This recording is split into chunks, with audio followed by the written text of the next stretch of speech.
Shalom praise the Lord Bible verse of the day. మత్తయి సువార్త 11:28.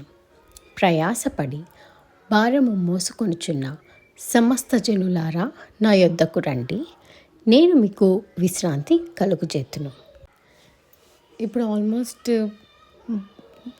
పెద్దవాళ్ళంతా ఒక 35 ఇయర్స్ ఉన్న వాళ్ళు వాళ్ళ పేరెంట్స్ని వాళ్ళే చూసుకోవాలి, వాళ్ళ పిల్లల్ని వాళ్ళే చూసుకోవాలి. మనకు ఒంటరిగా ఫీల్ అయిపోతూ ఉంటాం. మనమే అందరినీ చూసుకోవాల్సి వస్తుంది. మన కోసం మనం ఏమి చేసుకోలేకపోతున్నాము అని ఒక మిడ్ లైఫ్ క్రైసిస్లో ఉన్నట్లయితే, మీరు అన్ని భారాలు మీరే మోస్తున్నట్లయితే, మీకు దేవుడు తోడుగా ఉన్నాడు. ఆయన మీకు విశ్రాంతి కలుగజేస్తాడు. యుద్ధము యెహోవాది. మీ పోరాటాలన్నీ ఆయన చూసుకుంటారు, మీకు విశ్రాంతినిస్తారు.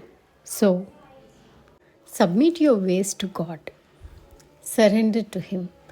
ఆయనకిచ్చి మీరు మీ పనిభారాన్ని ఆయనకిచ్చి మీ పనిభారాన్ని తగ్గించుకోండి. ఆయన చూసుకుంటారు. మీకు విశ్రాంతిని ఇచ్చేది కూడా ఆయనే. కాబట్టి మీరు సంతోషంగా ఆయనకి ప్రార్థన చేయడం మాత్రమే మన బాధ్యత. మిగతావన్నీ ఆయన చూసుకుంటారు.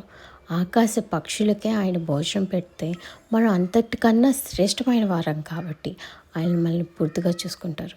పూర్తిగా ఆయన మీరు నమ్మండి, ఆయన చూసుకుంటారు. మీరు నమ్మకం ఉంచడమే మీ వంతు, మిగతా చేసుకోవడం ఆయన వంతు. కాబట్టి ఇవాళే మీ పూర్తి బాధ్యత ఆయనకు అప్పగించి మీరు విశ్రాంతి తీసుకోండి. Thank you. ఆమేన్.